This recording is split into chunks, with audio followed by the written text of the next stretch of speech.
You're watching The Penny Hardaway Show, presented by Cooks Pest Control.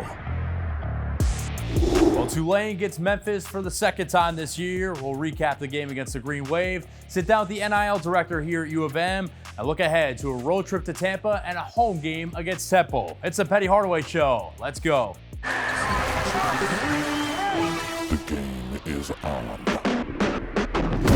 The Penny Hardaway Show is presented by Cooks Pest Control. You don't have to live with pests. Call Cooks Pest Control and get a free quote today. Conway Services, the official HVAC partner of Tiger Athletics. Tennessee Lottery, turning dollars into dreams. Tiger Bookstore, the official merchandiser of Tiger Athletics. AutoZone, when you've got car trouble, you want help from number one. So if you've got a battery problem, head to AutoZone, America's #1 battery destination. Get in the zone, AutoZone, and is supported by your Memphis area Toyota dealers.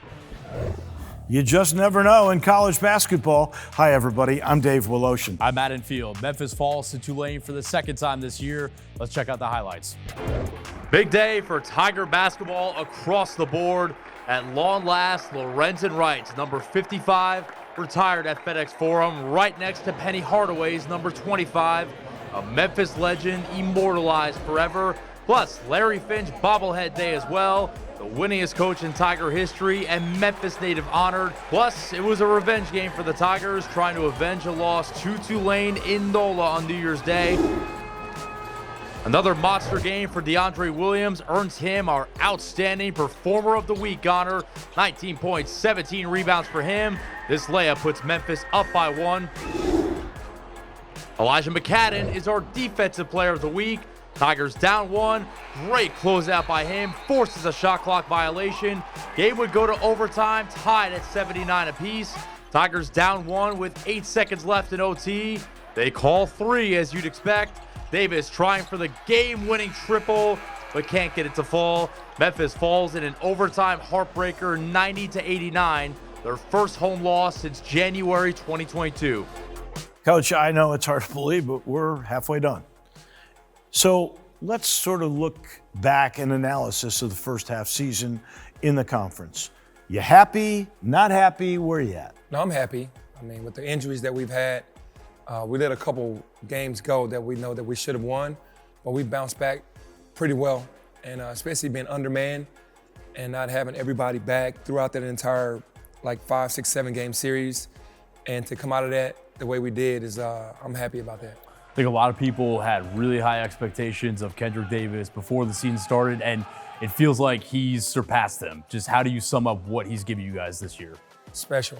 That's how I sum it up. He's just a special guy. He understands what Memphis basketball and what the fans expect, what it's all about, the grit and grind of what we have to do, the tradition of the university, and he wants to win. He wants to get to the NCAA tournament and then let the chips fall where they made from that point, but he's special. He has said with us on the radio after a game how you have really become his father. His father is missing, and that you have really taken on that role. Yeah, our relationship has grown. I mean, we instantly hit it off, from the first day that I spoke to him. But over time, since he's been here, he's understood that I really care about him. He understands that I'm going to push and to make him great, to make our team great. And our relationship on and off the court is really good. We knew that him and DeAndre would be the 2 lead dogs throughout the season, but it feels like lately especially that third role is kind of becoming more consistent, whether it's Elijah, whether it's Keontae. Do you feel like you have something there going forward the rest of the year? Yeah, for sure we have something going forward. You can add Jaden, you can add Jonathan, but really Elijah and Keontae are scoring better, and and Elijah does so much for us. He guards the other team's best player. He does so much, and Keontae making shots, getting to the basket and making plays. There has been a theme in your coaching tenure where your teams, it's a lot like John Calipari, to be honest with you, where your teams get a lot better after Christmas. Your team, if you watch the way they pass the ball, the amount of assists that have gone up, your problem with rebounding, which has diminished, how do you get your teams to respond down the stretch and get so much better? Well, I think it just takes some time for the chemistry, because when you bring 8, 9 guys in, you don't have that core group there every year and just add 1 or 2 guys. We're adding a full team every year. So for me, we make it through the non-conference, and once we get into conference, it's starting to settle a little bit, and maybe 3 or 4 games in the conference, it's settled, and we have our identity. So that's what's been happening to us. With those injuries, and we know chemistry is so important, you're going to bring back Malco. You're going to bring back Alo into a group that has really played well. How do you bring them back into the rotation and keep chemistry? I've started the process on that way early. Talking to Malcolm, talking to Alo. I'm going to start watching film with them of our current games and what we need from them coming back, from what they see, get their input. I've been actually getting their input on how to transition, coming back into the fold, and they both understand that they're going to have to come back and do what we need them to do for us to be successful. Would you say there's been a pleasant surprise that maybe you weren't expecting throughout the season so far? I think I've expected everyone to be who they were. I mean, I expected Elijah, Keontae, Demarie, Jaden, and Jonathan, and all those guys to do what they do. The best surprise for me is that how we're meshing now, being undermanned. Because we're fighting, we're scrapping. Some of these games are very hard that we're making, look pretty easy because of the chemistry and how guys really are fighting for one another. I've been really fascinated how you'll try to use people in different spots. And let's go to Demarie Franklin, because I know you expected a lot of him. He has struggled. You've now started playing him really as a power forward, even though he's 6'3", it seems to me. And I think it's really not totally caught on yet, but I see the potential. Yeah, Demarie definitely, when he was just practicing, he had no pressure on him. He was coming into practice looking extremely good, like making shots, defending. Once he got into the fold, the nerves started, the pressure started, and then he just changed. And now, like you said, just moving him around in the lineup to try to get him more comfortable. He is getting to be more comfortable out there, and we know that he's still coming because he's willing to do whatever we need him to do to win the game. This city is about grit and grime. Do you think this team, it's not always super pretty, but the results more often than not are there? Do you think this team kind of embodies that personality of the city? This team is definitely a grit and grind team. There's no cuteness about it. We go out there and we scrap it together and make it work, and great teams just find a way. And this team is finding a way. You also have a new coaching staff. You had to really integrate with everybody. That seems to be meshing really well too. Has that improved? Yeah, I think, with everyone that's in the coaching staff, there are no egos. It starts with Coach Hayes, myself, Faraji, Andy. We all love each other. We all support each other. We bounce things off of one another all the time. And again, no one is trying to outdo one another. We're doing it together. The last guy that's so critical to you is DeAndre Williams. When he's in the game, he's unbelievable. And his timing is like Kendrick Davis's. They know when to step it up. Keeping him in control seems to be something that you guys are doing a better job of. Yeah, we're bringing him up to the coaches' meetings. We're watching film with DeAndre, talking to him a lot. And then he's starting to realize that his emotions get the best of him in certain situations, and that's when he starts to foul. That's when the frustration starts to hit, and then he turns into someone else and can't get locked back in. So now with us, helping him with that, doing much better. What are the main things that you're keying on to take this team to the next level, to make a run throughout conference the rest of the season, conference tournament, and ultimately March Madness? Well, it starts with defense because defense travels. We have to continue to try to get a number that we want to hold teams under. My number is 60, 65 every game, and we have to fight to get that done. If you do that, then you're going to be in a lot of games. And then offensively, get the ball up the court and share the basketball. It's just about getting assists, getting hockey assists, and getting assists. No three letters have taken over college sports like NIL. We'll sit down with the person who oversees it all here at Memphis. Coming up next. You're watching The Penny Hardaway Show, presented by Cooks Pest Control. Welcome back to The Penny Hardaway Show. Name, image, and likeness. NIL has become the wild, wild west of college athletics. Bridget Perrine is the person in charge here at U of M of guiding Tigers athletes into the future.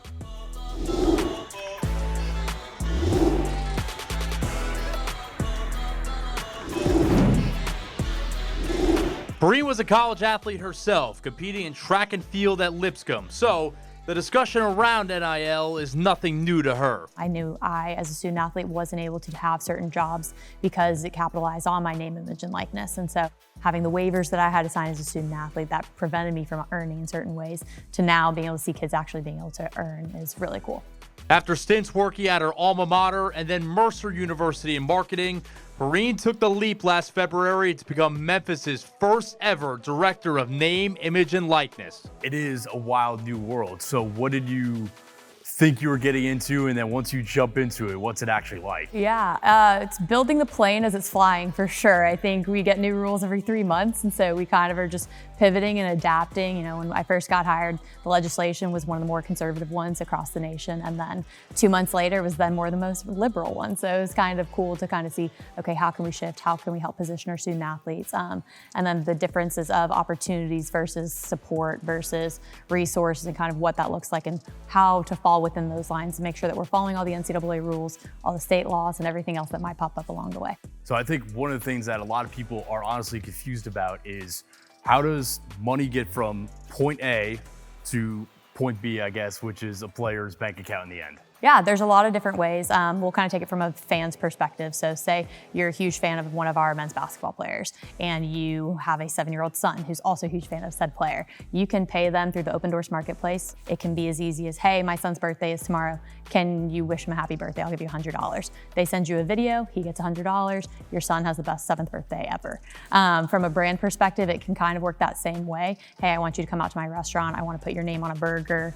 Come out, take photos, sign autographs, whatever that looks like, I'll give you X amount of money. We've seen long-standing ones to kind of go throughout the entire season. We've seen just one-offs, can do different types of affiliate marketing plans, lots of different opportunities. So they can sign an autograph, they can send you a photo, they can, you know, go to your birthday party, you name it, they can probably do it, but they have to do something. And so it can't just be, hey, here's $10,000 because I think you're great. Pretty much, if there's some type of quid pro quo work being done, it's probably a viable marketing campaign for them. Another term that's been thrown around, NIL collectives. So what in the world is that? So collectives are third parties. They're typically booster types, people kind of affiliated with the university as a contributor that are looking to pool money to go towards a specific institution in their sports teams. So that's kind of what that looks like. They have to play by the donor rules as well as kind of collective rules. And so you're playing by all of the NIL rules, as well as, hey, you can't talk to prospective student athletes. You can't promise anything. You can't be involved in any part of the recruiting process or anything like that. So it's a very cool thing. A lot of schools have them now, and we're really grateful to be a part of that group. Another question, can NIL be used as a recruiting tool?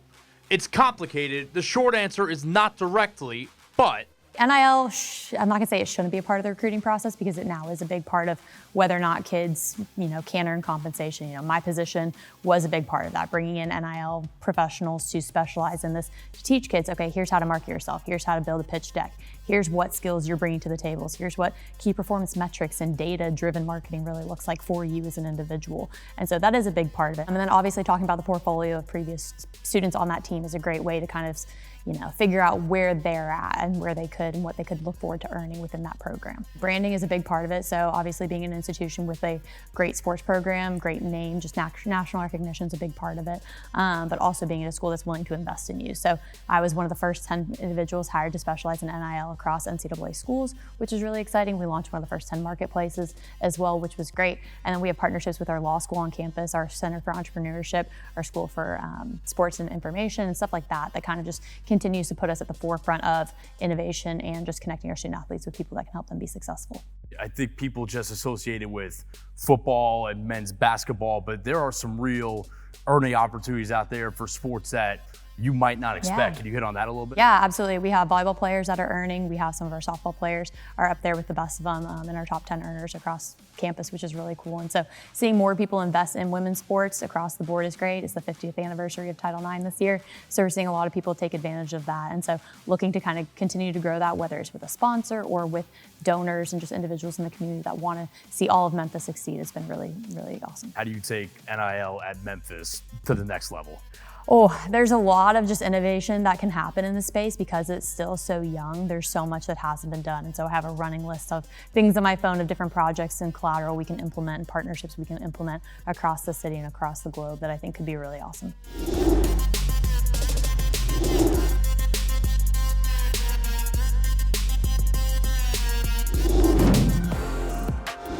When we think of NCAA basketball in 2023, we also think of NIL, name, image, likeness, big part of the game.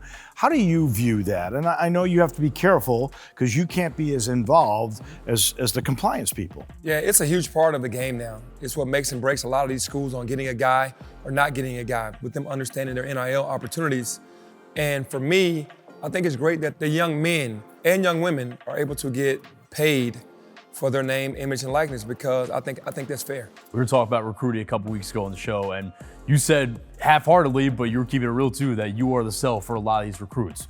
You know that you have a brand. Even if you can't be directly involved in it, you have to think that plays an advantage for the program and bring some of that in, no? Oh, it plays a huge advantage because I have a brand with Nike. Everyone knows my sneaker line and what Nike has done for me since '93 when I went to the NBA. When they come here, they know they're going to get an NBA experience on the court. And off the court, they know that they're being coached by a brand. So that motivates them to want to come even more. Just what is the process like? So do you tell a prospective student athlete they should talk to this person, or how does that direct pitch work when you're talking about NIL? Yeah, for sure. We just hand everything over to the university. It's not a pitch for us to sell about what we can personally do. It's about, we have Open Doors is the company that we use. Speak to those guys, and then you guys can get together and get deals done. Be a player yourself, that you're happy to see these guys. We know the players drive the value of the program, that they're getting what they rightfully deserve, right? Yeah, for sure. I mean, I'm a player before I'm a coach because I obviously played the game. And to see that makes me happy because, in the past it wasn't there. Now that it's here, it's a huge thing for a lot of schools. To me, it's fair market value for the players. Do you ever worry about a young kid getting that kind of money, not really knowing how to save it, or taxes, things of that nature? I think with today's financial literacy deals or whatever, where you can get financial help, I think they'll be okay. Couple of rematches with teams the Tigers have already beaten this year coming up this week. We'll preview USF and Temple after the break. You're watching The Penny Hardaway Show, presented by Cooks Pest Control. Let's take a look at the AutoZone road ahead. Crazy week coming up. Dangerous game at South Florida. A really good opportunity to try to get Temple again. Oh, and Ronnie Robinson is the bobblehead for the game with Temple. Yeah, going to South Florida, always a tough game. Those guys play you hard. Obviously, Tyler Harris wants revenge. They played us really good here, and we went on a big run and ended up pulling away late. So hopefully we'll be better. We'll need to be better at South Florida. Coming home against Temple, Temple beating Houston at Houston. They're playing exceptionally well. They're up at the top of our conference, and they're going to be looking for revenge, but we have to protect our home court. And the big cat, Ronnie Robinson. He was our coach with Coach Bench here, volunteering, and what a beautiful soul and a vicious player. Yeah, I feel like a lot of people, when you guys beat Temple, they didn't really know what to make of that win. But like you said, they go and beat Houston. So now I think they put the league on notice. That's going to be a tough game, no doubt. They definitely put the league on notice, but we've always known as coaches around the league that they brought everyone back and added a couple of pieces. They're a really good team. That was tonight's AutoZone Road Ahead. AutoZone, America's #1 battery destination and official sponsor of Tiger Athletics. Get in the zone. AutoZone. Ronnie Robinson, he might have been the very first gentle giant. We're back with a wrap in just a minute. You're watching The Penny Hardaway Show, presented by Cooks Pest Control. Thanks so much for joining us. We'll see you again next Sunday night. The Penny Hardaway Show is presented by Cooks Pest Control. You don't have to live with pests. Call Cooks Pest Control and get a free quote today. Conway Services, the official HVAC partner of Tiger Athletics. Tennessee Lottery, turning dollars into dreams. Tiger Bookstore, the official merchandiser of Tiger Athletics. AutoZone, when you've got car trouble, you want help from #1. So if you've got a battery problem, head to AutoZone, America's #1 battery destination. Get in the zone. AutoZone, and is supported by your Memphis area Toyota dealers. This copyrighted telecast is an exclusive presentation of Learfield under the broadcasting rights granted by the University of Memphis. Reuse of this presentation is prohibited without the expressed written consent of the University of Memphis and Learfield.